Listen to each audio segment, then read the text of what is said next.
আসসালামু আলাইকুম। এটিএন বাংলা সংবাদে সবাইকে স্বাগত জানাচ্ছি আমি ভাবনা আহমেদ। শুরুতেই বিআরবি কেবল সংবাদ শিরোনাম। 15 আগস্টের মধ্যে দেশে আরো 54 লাখ টিকা আসবে। গণটিকা কেন্দ্রে দীর্ঘ সময় দাঁড়িয়ে থেকেও ভ্যাকসিন পাচ্ছেন না অনেকেই।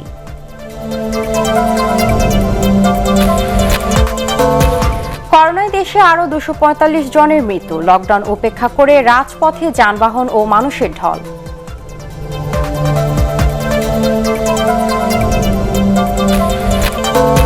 জকিগঞ্জে নতুন গ্যাস ক্ষেত্রের সন্ধান পেয়েছে বাপেক্স। প্রতিদিন পাওয়া যাবে প্রায় 10 মিলিয়ন ঘনফুট গ্যাস।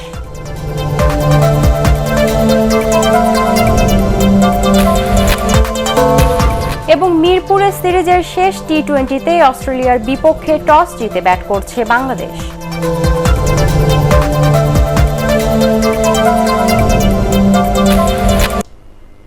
শুনছিলেন বিআরবি কেবল সংবাদ শিরোনাম। এবারে বিস্তারিত সংবাদ। আগামী 15 আগস্টের মধ্যে দেশে আরো 54 লাখ টিকা আসবে বলে জানিয়েছেন স্বাস্থ্যমন্ত্রী জাহিদ মালেক। সচিবালয়ে মন্ত্রিসভার বৈঠক শেষে তিনি বলেন, এই টিকা আসলে দেশব্যাপী গণটিকা কার্যক্রম আরও গতি পাবে। এদিকে সংক্রমণ কমাতেই অর্ধেক গাড়ি চালুর সিদ্ধান্ত নেওয়া হয়েছে বলে জানিয়েছেন মন্ত্রিপরিষদ সচিব খন্দকার আনোয়ারুল ইসলাম। আপিল মাহমুদের রিপোর্ট। কেন্দ্রে বিভ্রান্তি, অব্যবস্থাপনা ও টিকা স্বল্পতায় ভ্যাকসিন নিতে এসে ফিরে গেছেন অনেকেই। বরাদ্দ টিকার চেয়ে চাহিদা বেশি হওয়ায় এ সমস্যার সৃষ্টি হয়েছে বলে জানান স্বাস্থ্যকর্মীরা। সচিবালয়ে মন্ত্রিসভার বৈঠক শেষে গণটিকার অব্যবস্থাপনা নিয়ে সাংবাদিকদের সাথে কথা বলেন স্বাস্থ্যমন্ত্রী। যেভাবে নির্বাচনের সময় লোকে আসে, লাইনে দাঁড়িয়ে দীর্ঘক্ষণ অপেক্ষা করে ভ্যাকসিন নেয়, এবং আমরা প্রতিটা ইউনিয়নে আমরা 600 করে ভ্যাকসিন দেওয়ার একটা পরিকল্পনা ছিল। আমরা দেখলাম যে তার থেকে অনেক বেশি লোক এসে হাজির হয়েছিল। আমাদের যে সমস্ত সেন্টারে ভ্যাকসিন বেশি ছিল তারা বেশি দিয়েছে, এবং যারা পায়নি যে সমস্ত জায়গায়, কারণ ঝড় বৃষ্টির কারণে অনেক জায়গায় ভ্যাকসিন নেয় নাই। এক সপ্তাহের মধ্যে আরো 54 লাখ টিকা আসার কথাও জানান তিনি। মেসেজ যাচ্ছে না, কারণ হলো যে টিকার যখন আপনার হাতে এনাফ থাকবে তখন মেসেজ যেতে থাকবে, আবার টিকা যখন অ্যাভেল থাকে না তখন মেসেজ স্লো হয়। সামনে মেসেজ আরও যাবে, যখন এই 50 লক্ষ বা 1 কোটি চলে আসবে তখন তারা পেতে থাকবে, কারণ টিকার প্রাপ্তির সাপেক্ষে তো আপনি মেসেজটা দিবেন। প্রধানমন্ত্রী শেখ হাসিনা গণভবন থেকে ভার্চুয়ালি বৈঠকে সভাপতিত্ব করেন। বৈঠক শেষে মন্ত্রিপরিষদ সচিব জানান, বুধবার থেকে সবকিছু খুলে দেওয়া হলেও বিনোদন কেন্দ্র, শিক্ষা প্রতিষ্ঠান ও গণজমায়েত বন্ধ থাকবে। অর্ধেক বাস নামানোর প্রসঙ্গেও ব্যাখ্যা দেন তিনি। যুক্তিটা হলো যে একসাথে যেন বেশি গাড়ি ঢাকার দিকে বা চিটাগাংয়ের দিকে না ঢুকে, জেলা পর্যায়ে ডিসি, এসপি বা ওই আপনার পরিবহন সংক্রান্ত মালিক এবং শ্রমিকদের সাথে বসে আমরা নিজেরাই ঠিক করে দেব এই বাসগুলো অর্ধেক, যতগুলো বাস আছে তার বাস বা যাই হোক অর্ধেক আজকে চলবে, পরে আর অর্ধেক আরেক। বৈঠকে বাংলাদেশ জাতীয় জাদুঘর আইন ও বাংলাদেশ চিড়িয়াখানা আইন 2021-এর খসড়ার অনুমোদন দেয় মন্ত্রিসভা। Apple Mahmud, ATN Bangla, Dhaka. টিকা বরাদ্দ 350, কিন্তু কেন্দ্রে হাজির হাজারো মানুষ। 2 থেকে 3 ঘন্টার মধ্যেই টিকা শেষ। দীর্ঘ সময় দাঁড়িয়ে থেকেও ভ্যাকসিন পাচ্ছেন না অনেকেই। আছে স্বজনপ্রীতির অভিযোগও। রাজধানী সহ দেশের বেশিরভাগ জায়গায় এভাবেই চলছে গণটিকা কার্যক্রম। স্বাস্থ্য কর্মকর্তারা বলছেন, টিকার সরবরাহ না থাকলে বরাদ্দ বাড়ানো সম্ভব নয়। বিস্তারিত মাহবুব কবির চপলের রিপোর্টে।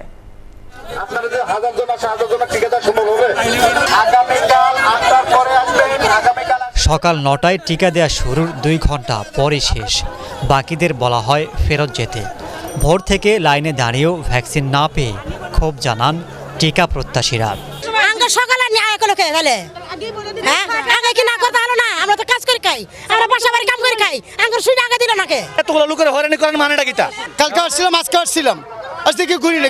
সাধারণ পাবলিক কি মানুষ না? কমিশনের লোকগুলোই কি মানুষ? তবে স্বজনপ্রীতির অভিযোগ অস্বীকার করেন স্থানীয় কাউন্সিলর কিন্তু গেটে দাঁড়িয়ে কাউকে ভিতরে ঢুকায় নাই। সিরিয়াল যেটুকু ছিল সিরিয়াল অনুযায়ী সবাই ভিতরে ঢুকেছে।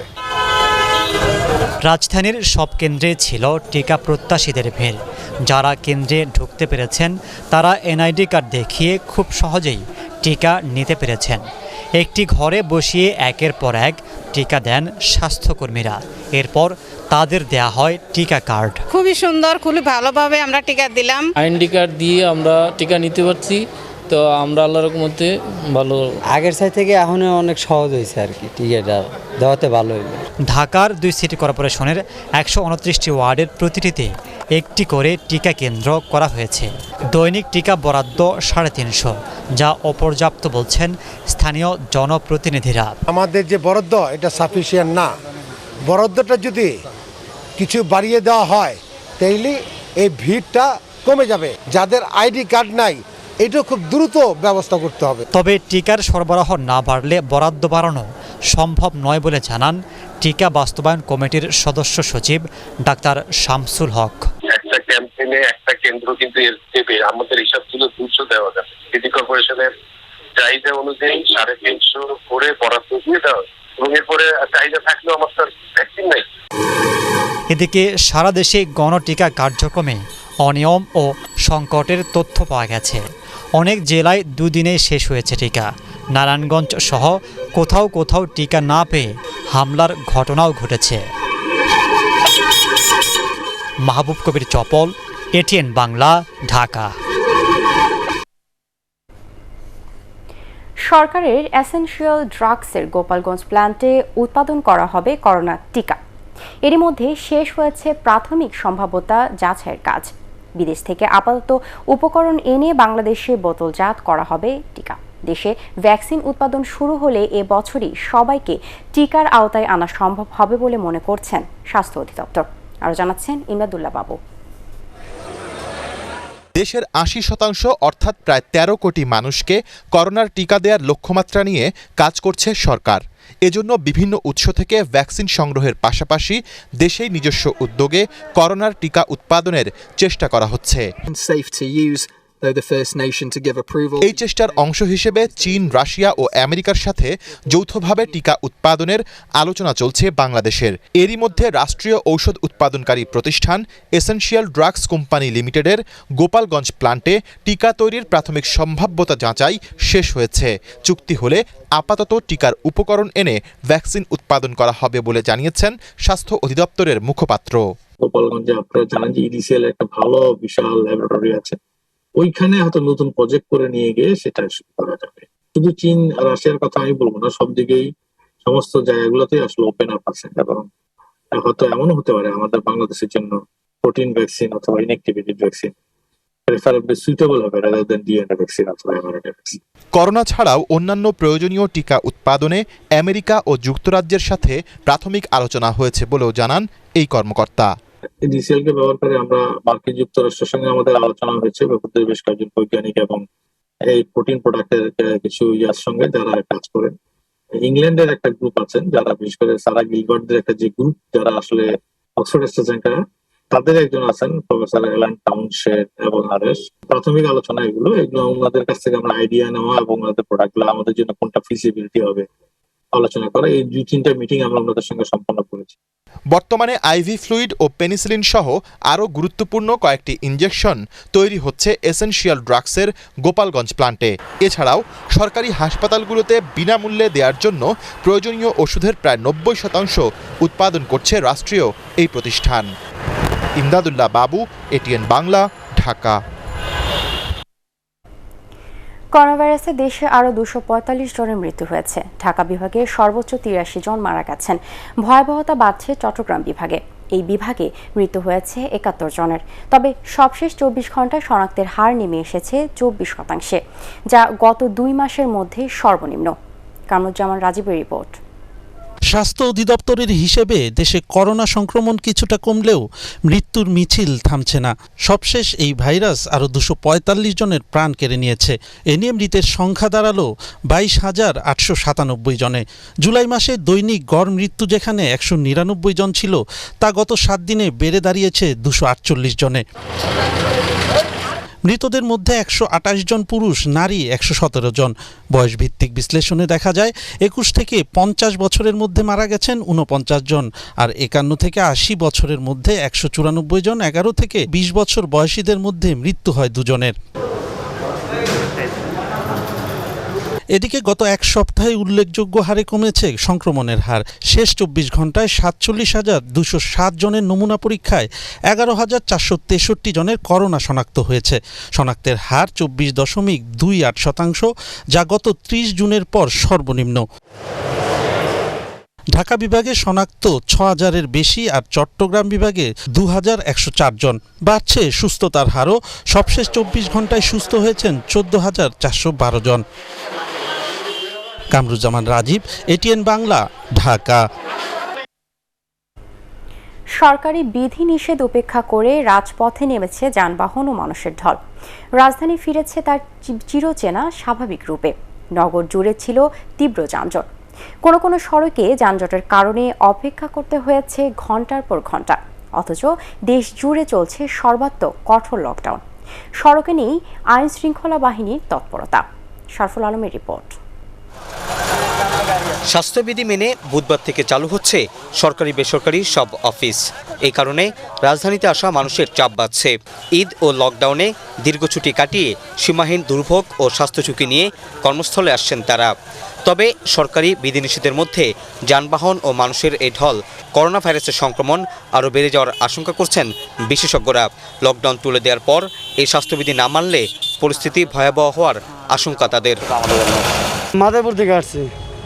জি, প্রথমে আসছি হলো অটোতে, তারপরে আসছি সিএনজিতে। ভাড়া একটু বেশি নিচ্ছে, ডাবল নিচ্ছে আর কি। গণপরিবহন বন্ধ থাকায় অটোরিকশা ও ব্যক্তিগত গাড়িতে ভেঙে ভেঙে অনেকেই রওনা হন গন্তব্যে। রাজধানীর প্রবেশপথগুলোতে এদিন ছিল বাড়তি ভিড়।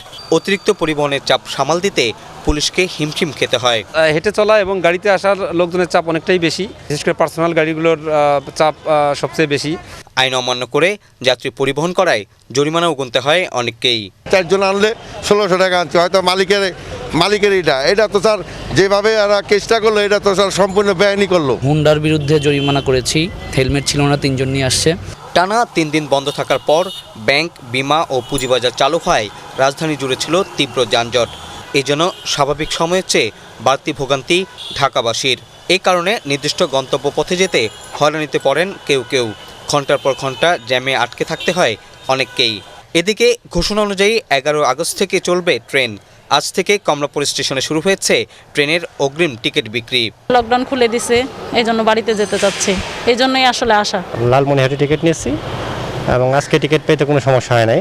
সমপরিমাণ সিটের বিপরীতে অনলাইন ও কাউন্টার থেকে বিক্রি হচ্ছে 11 থেকে 13 আগস্টের ট্রেনের টিকিট।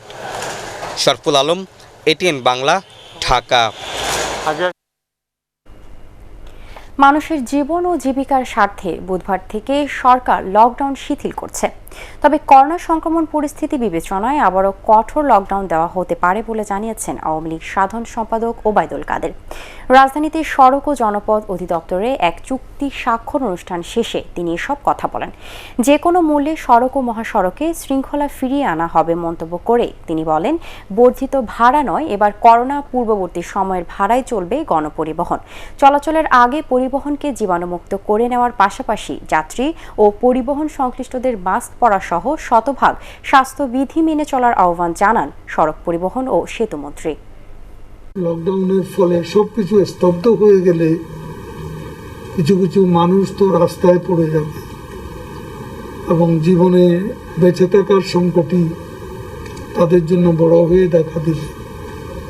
এটা এক মর্মান্তিক দৃশ্যপট। তাদের সরকারকে সবকিছু চিন্তা করে ভারসাম্যমূলক পদক্ষেপ নিতে হচ্ছে।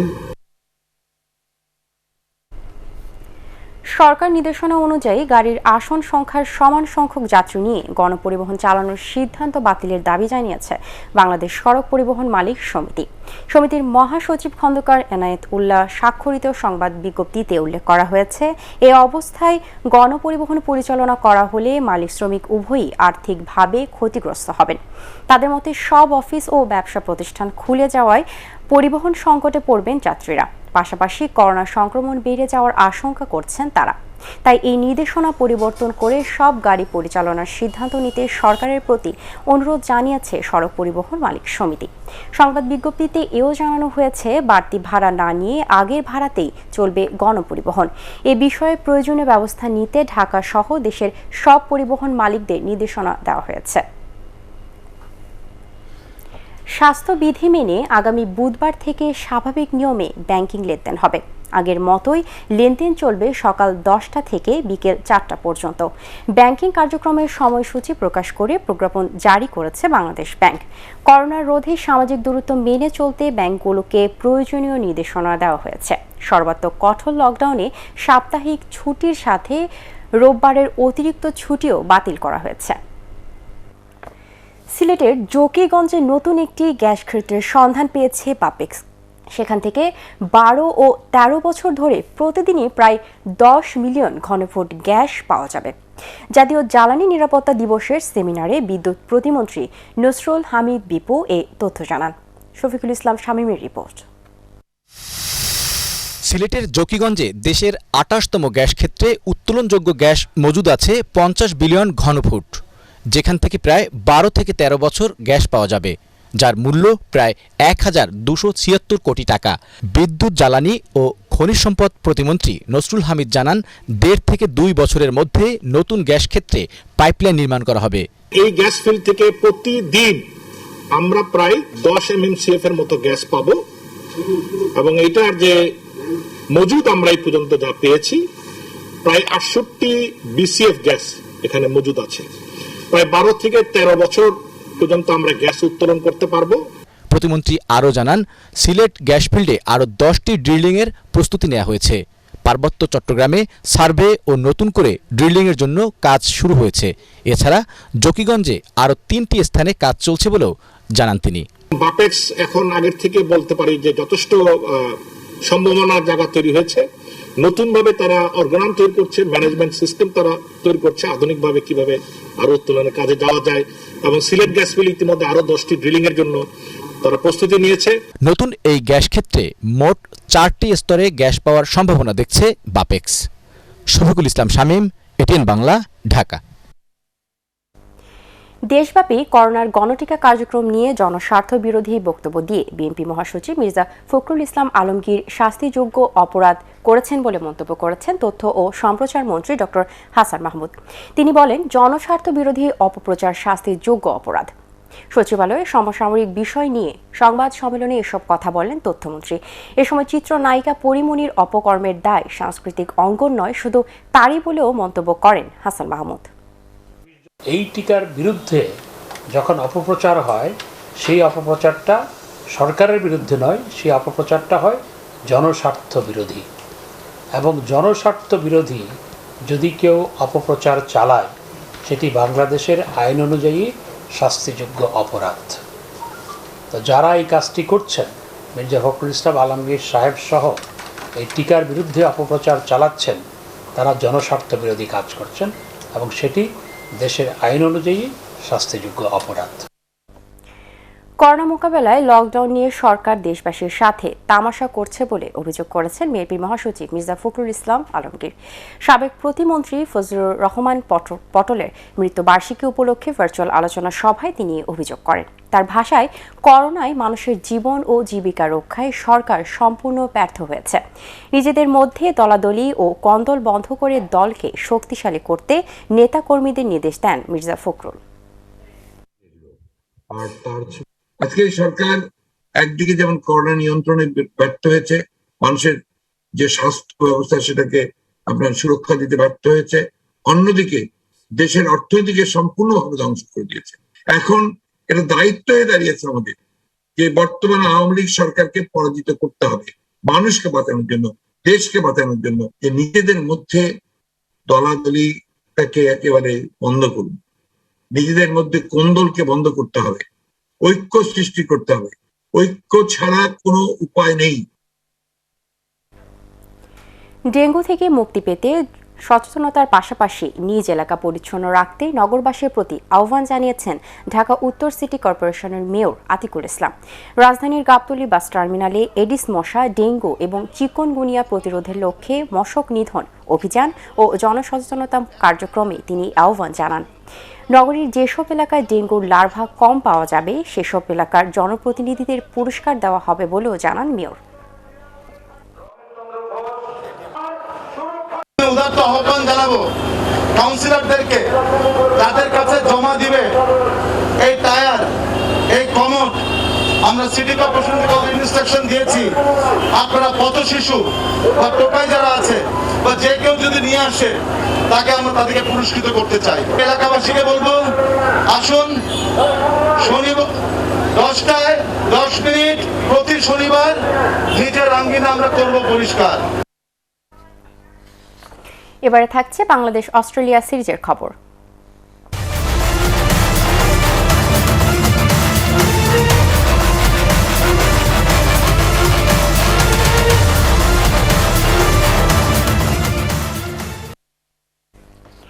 মিরপুরে পঞ্চম ও শেষ টি-20তে অস্ট্রেলিয়ার বিপক্ষে টস জিতে ব্যাট করছে বাংলাদেশ। 4 ওভার 2 বলে 42 রান তুলে স্বাগতিকদের দুর্দান্ত সূচনা পাইয়ে দেন দুই ওপেনার মোহাম্মদ নাইম ও মেহেদী হাসান। তবে মেহেদী 13 ও নাইম 23 রানে বিদায় নিলে কিছুটা চাপে পড়ে টাইগাররা। ব্যক্তিগত 11 রানে আউট হওয়ার চাপটা সামাল দিতে পারেননি সাকিব আল হাসান। শেষ খবর পাওয়া পর্যন্ত বাংলাদেশের সংগ্রহ 6 উইকেটে 110 রান। সিরিজে 3-1 এগিয়ে আছে স্বাগতিকরা। Oh, is it right over the top of the head of the bowler? Oh, it's up in the air. Someone's going to take it quite easy. দেশে কাঁচা মরিচের সরবরাহ ও মূল্য স্বাভাবিক রাখতে ভারত থেকে আমদানি শুরু করেছে সরকার। আজ ভোমরা স্থলবন্দর দিয়ে 2 ট্রাক কাঁচা মরিচ দেশে ঢুকেছে। আরও 12টি ট্রাক প্রবেশের প্রক্রিয়া চলছে। আমদানিকারক প্রতিষ্ঠান JK এন্টারপ্রাইজ ভারত থেকে ভোমরা স্থলবন্দর দিয়ে এই কাঁচা মরিচ আমদানি করছে। এছাড়া 3টি আমদানিকারক প্রতিষ্ঠান আরও 650 মেট্রিক টন কাঁচা মরিচ আমদানি করছে, যা আগামীকাল সোনা বা মসজিদ স্থলবন্দর দিয়ে দেশে প্রবেশ করবে।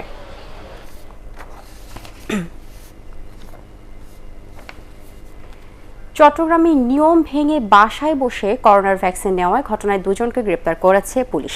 এই ঘটনায় খোঁজা হচ্ছে ভ্যাকসিন গ্রহণকারী আরও একজনকে।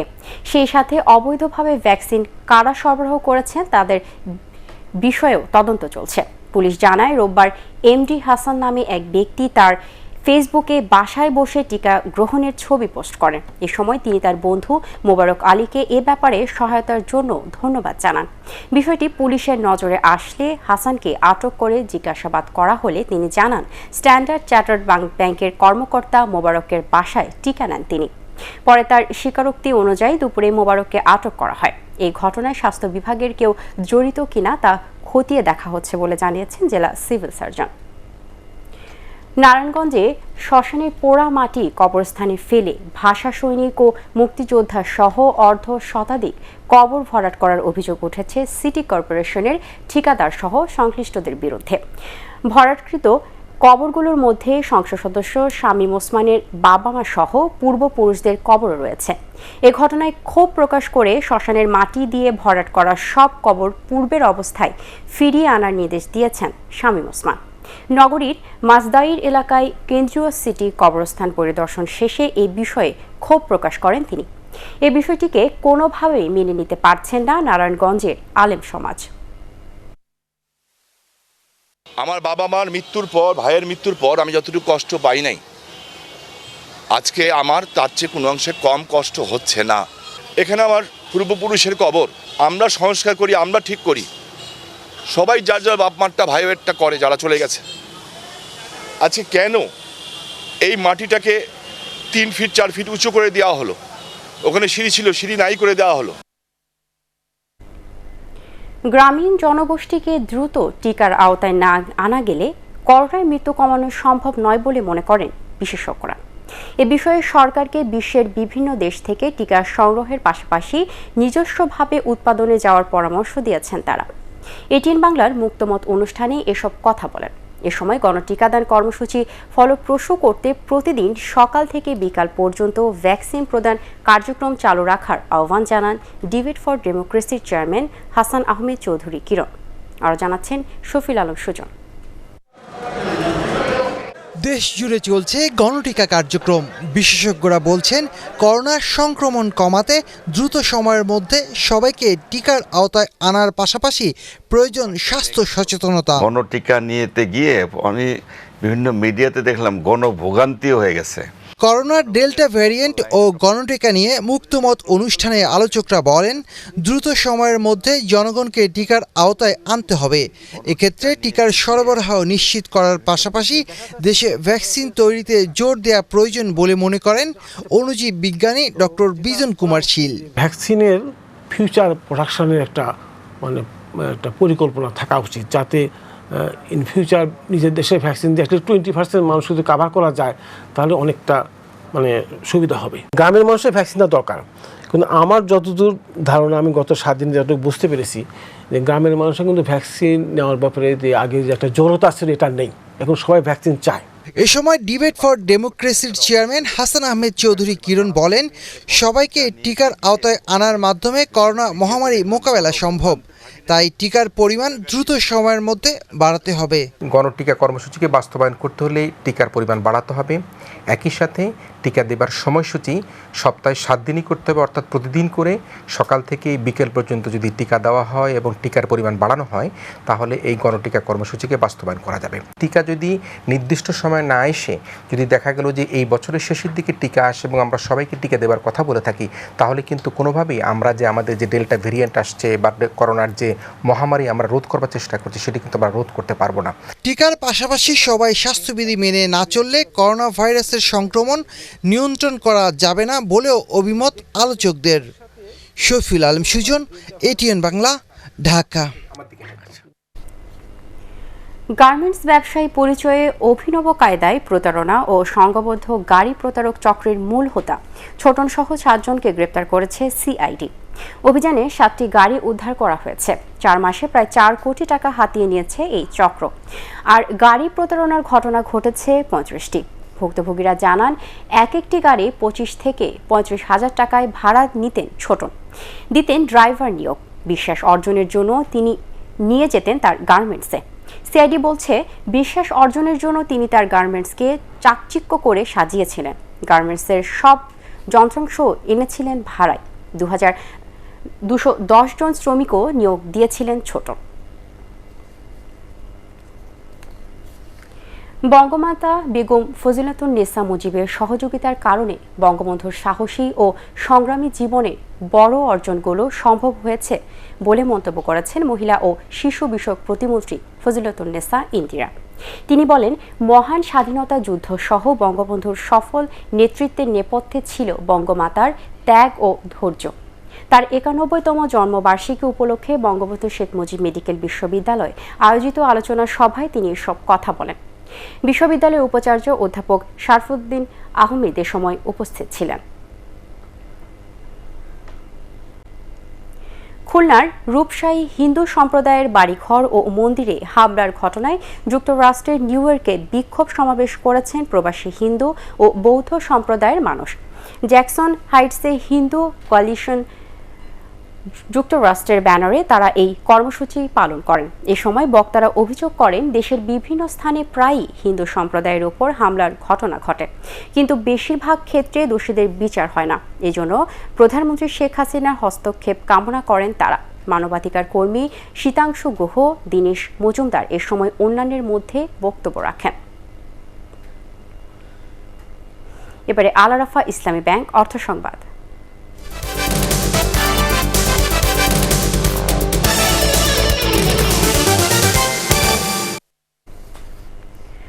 করোনা রোগীদের চিকিৎসায় বাগেরহাটে 3টি হাইফ্লো ন্যাজাল ক্যানোলা মেশিন দিয়েছে আকিজ বেকার্স লিমিটেড। বাগেরহাটে জেলা প্রশাসক কার্যালয়ে জেলা প্রশাসক আজিজুর রহমান এবং সিভিল সার্জন KM হুমায়ুন কবিরের কাছে মেশিনগুলো হস্তান্তর করেন আকিজ বেকার্সের এরিয়া ম্যানেজার মাহমুদুর রহমান ও রাশিদুজ্জামান তুষার। প্রতিষ্ঠানটির পক্ষ থেকে দেশের বিভিন্ন হাসপাতালে এরই মধ্যে 69টি হাইফ্লো ন্যাজাল ক্যানোলা মেশিন দেওয়া হয়েছে। এবারে থাকছে ইস্পাহানি শেয়ার বাজার সংবাদ।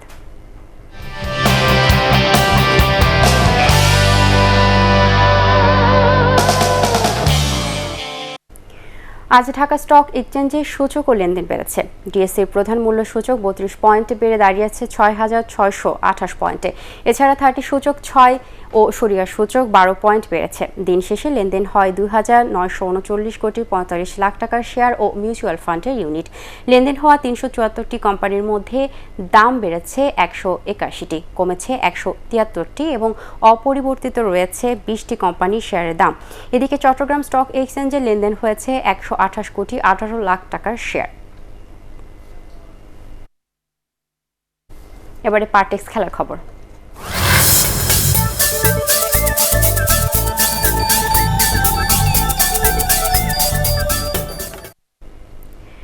ফরাসি club Paris Saint Germain Lionel মেসির যোগ দেওয়াটা প্রায় নিশ্চিত বলেছে আন্তর্জাতিক গণমাধ্যম।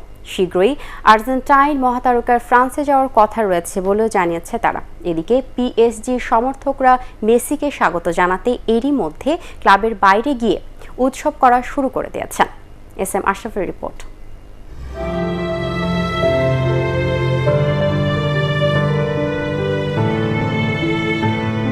স্প্যানিশ সময় দুপুরের মধ্যে সব আনুষ্ঠানিকতা সেরে ক্লাব ছেড়েছেন লিওনেল মেসি।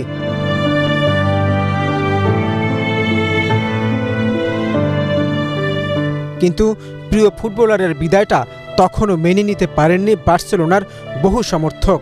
গেটের বাইরে দাঁড়িয়ে তারা বলতে চাইলেন, ভেঙে দাও সব নিয়মকানুন, যে কোনো মূল্যে রেখে দাও তাদের মেসিকে। এভাবে শেষবারের মতো মেসির গাড়ির পেছনে ছুটতে ছুটতে বার্সেলোনার সমর্থকরা বিদায় জানান তাদের ক্লাব ইতিহাসের সেরা ফুটবলারকে। ন্যু ক্যাম্পের বাইরে যখন নীরবতা, ফরাসি ক্লাব প্যারিস সেন্ট জার্মেইয়ের সামনে তখন সমর্থকদের উৎসব। চুক্তি নিয়ে কোনো পক্ষই কিছু বলেনি, তবু ফরাসিরা যেন ধরিয়ে নেন ক্লাব রাঙাতে বিশ্বের অন্যতম সেরা ফুটবলারটি যাচ্ছেন পিএসজিতেই। মার্কাসহ আন্তর্জাতিক গণমাধ্যম দাবি করছে আগামী 48 ঘন্টার মধ্যে এই চুক্তি হতে চলেছে। বার্ষিক বেতন 25 মিলিয়ন ইউরোতে 3 বছরের চুক্তিতে নেইমার, ডি মারিয়াদের সঙ্গী হতে চলেছেন 6 বারের বিশ্বসেরা ফুটবলার। এমন খবরে 24 ঘন্টার মধ্যে পিএসজির ফ্যান টোকেনের মূল্য 29 থেকে $45 উঠে গেছে। ফ্রেঞ্চ সংবাদ মাধ্যম বলছে 10 আগস্টের জন্য আইফেল টাওয়ার বুকিং দিয়ে রেখেছে প্যারিস সেন্ট জার্মেই। উদ্দেশ্য ফ্রান্সের ঐতিহ্যবাহী স্থাপনা রাঙানো মেসির ছবিতে। SM Ashraf, ATN Bangla. শেখ জামাল ধানমন্ডি ক্লাবকে 2-0 গোলে হারিয়ে 4 ম্যাচ হাতে রেখে বাংলাদেশ প্রিমিয়ার লিগের শিরোপা জিতেছে বসুন্ধরা কিংস। বঙ্গবন্ধু জাতীয় স্টেডিয়ামে 21 মিনিটে ব্রাজিলিয়ান ফরওয়ার্ড রবসন রবিনহো দূরপাল্লার 1 গোলে এগিয়ে দেন বসুন্ধরাকে। 62 মিনিটে আরেক ব্রাজিলিয়ান জোনাথন ফার্নান্ডেজ ব্যবধান দ্বিগুণ করেন। এই জয়ে 20 ম্যাচে 55 পয়েন্ট নিয়ে টানা দ্বিতীয় লিগ শিরোপা জয়ের আনন্দে ভাসে বসুন্ধরা কিংস। দক্ষিণ এরিয়ার সবচেয়ে বড় ফুটবল আসর সাফ চ্যাম্পিয়নশিপের সূচি চূড়ান্ত হয়েছে। আগামী 1 থেকে 13 অক্টোবর মালদ্বীপে হবে সাফ চ্যাম্পিয়নশিপ। বিকেলে সাফের সদস্য দেশগুলোর এক ভার্চুয়াল সভায় এর সিদ্ধান্ত হয়। আগামী মাসে বাংলাদেশে সাফ চ্যাম্পিয়নশিপ হওয়ার কথা ছিল, কিন্তু করোনা পরিস্থিতির অবনতি হওয়ায় ভেন্যু পরিবর্তন করা হয়। এদিকে ফিফার নিষেধাজ্ঞা থাকায় সাফে অংশ নিতে পারবে না পাকিস্তান। আর অংশগ্রহণের সিদ্ধান্ত জানাতে সাফের কাছে 3 দিন সময় চেয়েছে ভুটান। তবে বাংলাদেশ সহ 5টি দেশের অংশগ্রহণের ব্যাপারটি অনেকটাই নিশ্চিত। জুভেন্টাসকে 3-0 গোলে হারিয়ে হুয়ান গাম্পার ট্রফি জিতেছে বার্সেলোনা। ইউহান ক্রুইফ স্টেডিয়ামে 3 মিনিটেই কাতালানদের এগিয়ে নেন এবারের মৌসুমে দলে যোগ দেওয়া মেমফিস ডিপায়। এরপর 57 মিনিটে ব্যবধান দ্বিগুণ করেন মার্টিন ব্রেথওয়েট। পুরো খেলায় 69% বল দখল রাখা কাতালানদের হয়ে একেবারে শেষ মুহূর্তে তৃতীয় গোলটি করেন রিকি পুই। প্রাক মৌসুমে 5 ম্যাচের এই নিয়ে 4টিতেই জিতল রোনালদো কোম্যানের দল। অন্যদিকে টানা 2 জয়ের পর হারল ক্রিস্টিয়ানো রোনালদো নির্ভর জুভেন্টাস।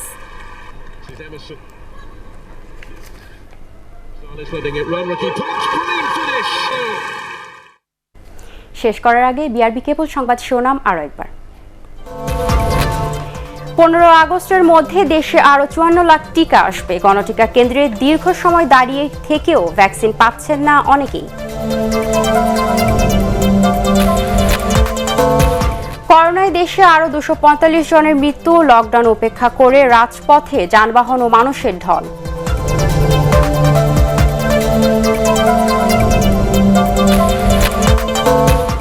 জকিগঞ্জে নতুন গ্যাস ক্ষেত্রের সন্ধান পেয়েছে বাপেক্স। প্রতিদিন পাওয়া যাবে প্রায় 10 মিলিয়ন ঘনফুট গ্যাস।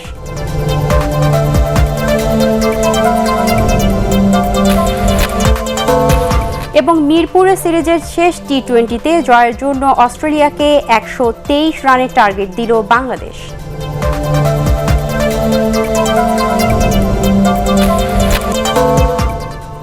পরবর্তী সংবাদ দেখার আমন্ত্রণ জানিয়ে এখনকার মতো শেষ করছি। করোনা ভাইরাস থেকে নিজেকে সুরক্ষিত রাখতে মাস্ক পরুন এবং বারবার হাত পরিষ্কার করুন। এছাড়া এটিএন বাংলার সংবাদ ইউটিউবে দেখতে ব্রাউজ করুন youtube/ATN Bangla News। ধন্যবাদ সবাইকে।